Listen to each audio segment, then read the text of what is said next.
ओम गंगणपते नमः। ओम श्री गुरुमंडलाय नमः। ओम कुलदेवताभ्यो नमः। ओम कुलदेवीभ्यो नमः। ओम सर्वपितृभ्यो नमः। ओम विष्णुवे नमः। ओम इष्ट देवता श्री जगदम्बिकायै दुर्गादिभ्ये नमः। मित्रों,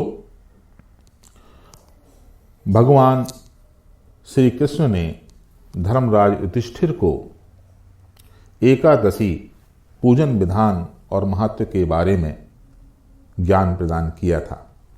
पौराणिक मान्यताओं के अनुसार पौष माह के कृष्ण पक्ष की एकादशी तिथि को भगवान विष्णु ने सफला एकादशी कहा। कलयुग में दुष्प्रभाव से बचाने और जन कल्याण को ध्यान में रखते हुए भगवान विष्णु ने अपने शरीर से दिव्य ऊर्जाओं के रूप में 26 एकादशियों को प्रकट किया, जिनमें 12 महीने में 24, क्योंकि कृष्ण पक्ष और शुक्ल पक्ष एक माह में 2 हिंदू कैलेंडर के अनुसार एकादशी होती हैं, और 2 पुरुषोत्तम मास में जो एक अतिरिक्त मास होता है किसी वर्ष में, जिसको मलमास बोलते हैं। तो इस तरीके से 26 जो है वो एकादशी होती हैं। इन तिथियों एकादशियों को उनके नाम और गुणों के आधार पे उनका नामकरण किया गया, जैसे उत्पन्ना, मोक्षा, सफला, पुत्रदा, शटतला, जया, विजया, आमलकी, पापमोचनी, कामदा, वरुथनी, मोहिनी, निर्जला, देवशयनी, देवप्रबोधनी इत्यादि। तो ये एकादशी एक तरीके से भगवान विष्णु के अंश से उत्पन्न हुई शक्ति स्वरूपा दिव्य ऊर्जाएं हैं। तो सफला एकादशी नाम से जैसे आपको परिलक्षित हो रहा है, सफला का मतलब है कि पूरे वर्ष भर जो है हम जो भी कार्य करें उसमें हमको सफलता प्राप्त हो। भगवान विष्णु के अंश से उत्पन्न उस दिव्य शक्ति का हमको जो है आशीर्वाद प्राप्त हो, इसलिए सफला एकादशी का व्रत और अनुष्ठान और यूं कहें कि पूजन और मंत्र जाप उस दिन किया जाता है। अगर आप विष्णु भगवान की विधि विधान से पूजा या मंत्र जाप करते हैं तो सफला एकादशी नाम की जो शक्ति है, जो दिव्य ऊर्जा है, वो आपको सफलता के लिए समुचित शक्ति और सामर्थ्य प्रदान करती है, ऐसी पौराणिक मान्यता है। अब करना क्या है? तो सबसे जो एकादशी के व्रत वाले दिन पूजन विधि क्या होती है, तो उस दिन जो है आप व्रत रहें और स्नान वगैरह इत्यादि करने के बाद भगवान विष्णु का जो है वो आप लोग पूजन करें। पूजन करने की विधि मैं आपको संक्षिप्त रूप से बता दे रहा हूँ कि इस दिन भगवान विष्णु को 16 उपचार यानी 16 प्रकार से उपचार करके पूजन किया जाता है। तो आपके घर में अगर भगवान विष्णु की कोई मूर्ति है तो उसको एक चौकी में स्थापित कर लीजिए। अगर आपके मंदिर में ही है तो वहीं आप पूजन कर सकते हैं। यदि फोटो है तो आप 2 वस्तुएं जरूर रखिएगा। एक पीतल या तांबे की प्लेट रख लीजिएगा जिसमें आप पूजन का सामान अर्पित करते रहें। सूखा हुआ जो सामान होता है जैसे कि गंध है या पुष्प है, अक्षत है, और एक कटोरी रख लीजिएगा। पीतल और तांबे की कटोरी हो तो बहुत अच्छा है, क्योंकि उसमें जल इत्यादि आप अलग से कटोरी में अर्पित कर दें। और आपके पास में जो उपचार के अनुसार सामग्री है वो आप इकट्ठी कर लीजिएगा। तो करना क्या है, आपको भगवान विष्णु का जो 16 उपचार है उसमें से पहला जो उपचार होता है वो होता है आवाहन। तो जिनको संस्कृत आती है वो नित्य कर्म पूजा प्रकाश नाम की पुस्तक है, उससे मंत्र देख करके और पूरा उपचार है वो कर सकते हैं। जिनको नहीं आती है, हमारी महिलाएं हैं, संस्कृत पढ़ने में दिक्कत है, मन से आप भाव से कुछ भी चीज़ अर्पित करेंगे वो भगवान तक जरूर पहुंचती है। तो 16 उपचारों में पहला उपचार है देवताओं का आवाहन होता है। तो भगवान विष्णु का आवाहन करें। आवाहन कैसे करना है? दाहिने हाथ में थोड़े पुष्प की, गेंदे के फूल की पंखुड़ियाँ ले लें, क्योंकि पीली होती हैं और केसरिया कलर की होती हैं, जो भगवान विष्णु का रंग प्रिय है। थोड़े से अक्षत ले लें और भगवान विष्णु से प्रार्थना करें कि हे भगवान विष्णु, मैं अपना नाम ले लें, अपने गोत्र का नाम ले लें, आपको जो है आपको यहाँ पे आपका आवाहन कर रही हूँ। आपसे निवेदन करती हूँ कि मेरे घर में, मेरी इस मूर्ति में आपका अंश विराजमान हो। और ऐसा कहते हुए आप एक उसमें जो थाली है उसमें जो हमने बताया है कि सामने पात्र रखा हुआ है उसमें गंध पुष्पाक्षत अर्पित कर दें और एक आचमनी से ये जो खाली कटोरी उसमें जल भी छोड़ दें। ये हो गया पहला उपचार। दूसरे उपचार हेतु आपको आसन प्रदान करना है। तो आसन के लिए हाथ में एक पुष्प ले लें और भगवान से प्रार्थना करें कि हे भगवान विष्णु, हम आपका आसन प्रदान कर रहे हैं इस पुष्प के रूप में, आप आसन ग्रहण करें, उसको भी आप निर्माल पात्र में छोड़ दें। तीसरा होता है पाद्य। पाद्य का मतलब होता है कि आपने बुला लिया, आपने आसन ग्रहण कर लिया, अब उनके आप चरण धो रहे हैं भगवान के, तो उसके लिए बस हे प्रभु विष्णु आपके चरण हम धो रहे हैं, पाद प्रक्षालन कर रहे हैं, और उसके निमित्त आप जो है वह आचमनी से एक जल लेकर के खाली कटोरी में अर्पित कर दें। चौथा उपचार है अर्घ्य का। अर्घ्य का मतलब हो गया कि उनके हाथ धुलने के लिए, अभी पैर धुल लिए, अब हम लोग हाथ धुलेंगे, भाव से ही करेंगे, तो उसके लिए आप बस थोड़ा सा आचमनी में जल ले लें और उसमें अर्घ्य के लिए थोड़ा सा चंदन और अक्षत और पुष्प की उसी आचमनी में डाल के और खाली कटोरी में अर्पित कर दें। यह आपका चौथा उपचार हो गया। पांचवा उपचार होता है मुख प्रक्षालन। मुख प्रक्षालन मतलब अब आप जो है मुंह धुला रहे हैं भगवान का, उनका कुल्ला करवा रहे हैं उनको, तो उसके लिए आप एक आचमनी में जल ले करके कि हे भगवान विष्णु आपके मुख प्रक्षालन हेतु मैं ये जल अर्पित कर रहा हूँ या कर रही हूँ, आप ग्रहण करें। वो आपने अर्पित कर दिया। छठा उपचार होता है स्नान का। तो स्नान के लिए अगर मूर्ति है, आपके पास धातु की मूर्ति है, तो उसको आप गंगा जल और जल से स्नान करा दें, है ना। आप पंचामृत से भी स्नान कराएं। पंचामृत में आप दूध, दही, घी, शहद और गुड़ का प्रयोग करें। ये पांचों चीज़ें मिला के पंचामृत बन जाएगा। अगर आपके पास में फोटो है तो पंचामृत बना करके तुलसी पत्र डाल करके 1 चम्मच खाली पात्र में अर्पित कर दें कि हे प्रभु आपके स्नान हेतु ये पंचामृत भी अर्पित कर रहे हैं। पंचामृत के बाद फिर से आप स्नान के लिए जल अर्पित कर दें। तो इस तरीके से आप स्नान करा दें भगवान का। सातवां उपचार होता है वस्त्र पहनाना। तो यदि आपके पास मूर्ति है तो नए वस्त्र लेकर के आएँ, भगवान को आप पहनाएं। और अगर आपके पास में फोटो है या वस्त्र नहीं है तो कोई दिक्कत नहीं है। जो मौली होती है, कलावा होता है, थोड़ा सा उसको उसमें से धागा उसमें से ले लीजिएगा और भगवान को वस्त्र के अनुरूप उसको अर्पित कर दीजिएगा। और वस्त्र अर्पित करने के बाद में हमेशा जो है ध्यान रखिएगा कि 1 चम्मच जल जो है जरूर अर्पित कर दें उस कटोरी में, खाली कटोरी में। 8वां उपचार होता है उपवस्त्र का। तो उपवस्त्र में आता है यज्ञोपवीत, जनेऊ। तो भगवान विष्णु को जनेऊ अर्पित कर दें, उनको जनेऊ बड़ा प्रिय है। हे प्रभु आपके निमित्त जो है जनेऊ अर्पित कर रहे हैं, आप इसको धारण करें। अगर जनेऊ नहीं है तो आप वापस से उसी कलावा से थोड़ा सा धागा तोड़ करके प्रभु के चरणों में अर्पित कर सकते हैं। 9वां उपचार है तिलक लगाने का। तो तिलक लगाने के लिए आप भगवान को पीले चंदन का तिलक प्रिय है, उसको आप चंदन जो है अर्पित कर दें भगवान को। मूर्ति है तो लगा दें और फोटो है तो उसमें भी लगा सकते हैं, नहीं तो खाली पात्र में आप अर्पित कर सकते हैं। 10वां उपचार है अक्षत का। तो चावल होते हैं अक्षत, उसमें भगवान को पीले रंग में रंगे हुए चावल जो है आप अर्पित कर दें, है ना, माथे पे लगा दें भगवान के। ये हो गया आपका 10वां अक्षर। 11वां हो गया फूल या फूल माला।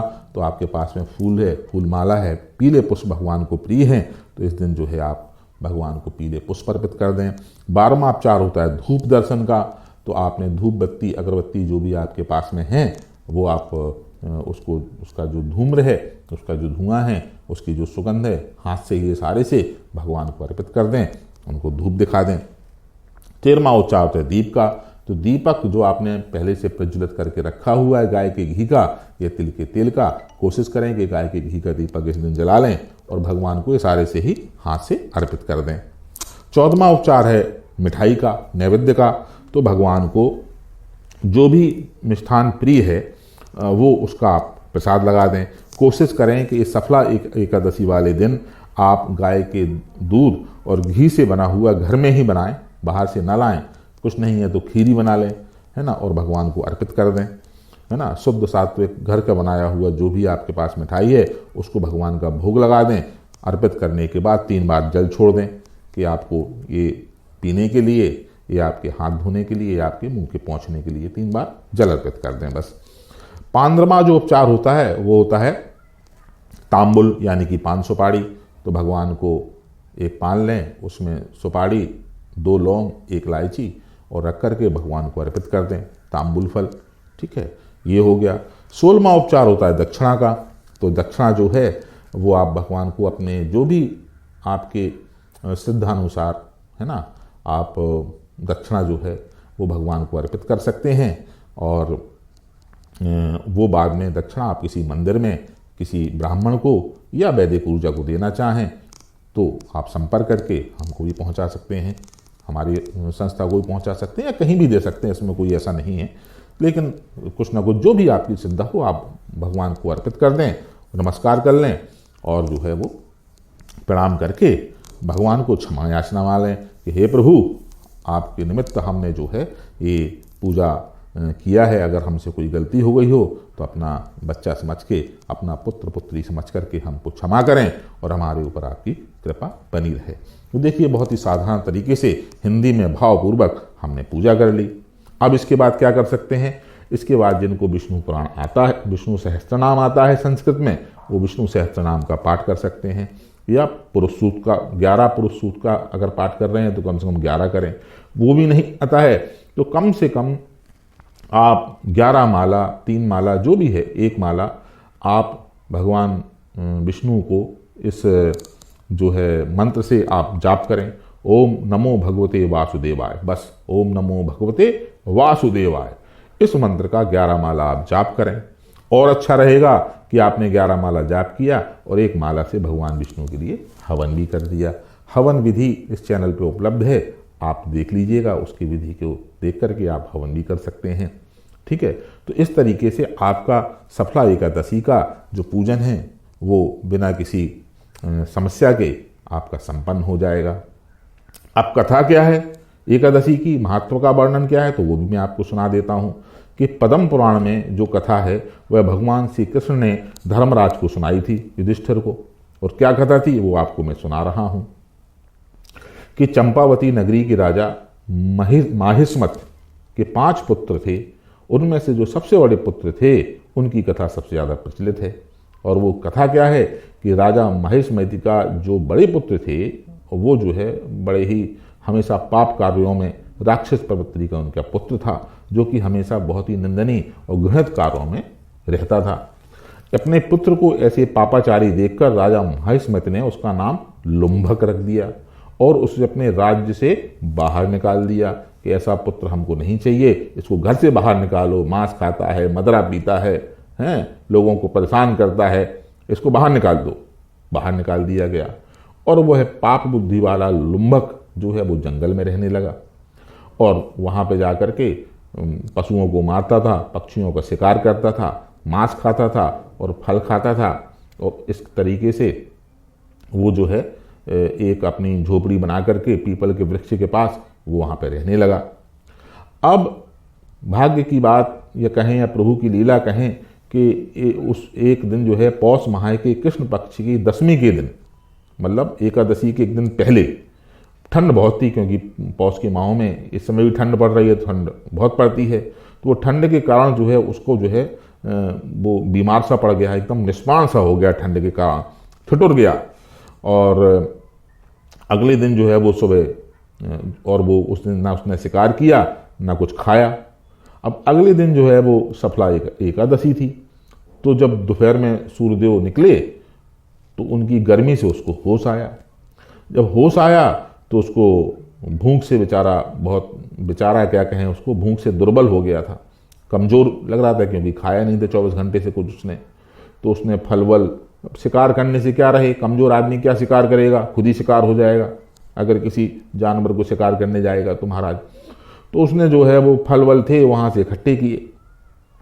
इकट्ठे करने के बाद जहाँ पे पीपल के पेड़ के नीचे उसकी एक उसने बना रखा था स्थान, और जैसे ही उसने वहाँ पे फल रखे तो सूर्य अस्त हो गए। जब तक तोड़ने ओड़ने में उसको दोपहर में तो होश ही आया था, ठीक है ना।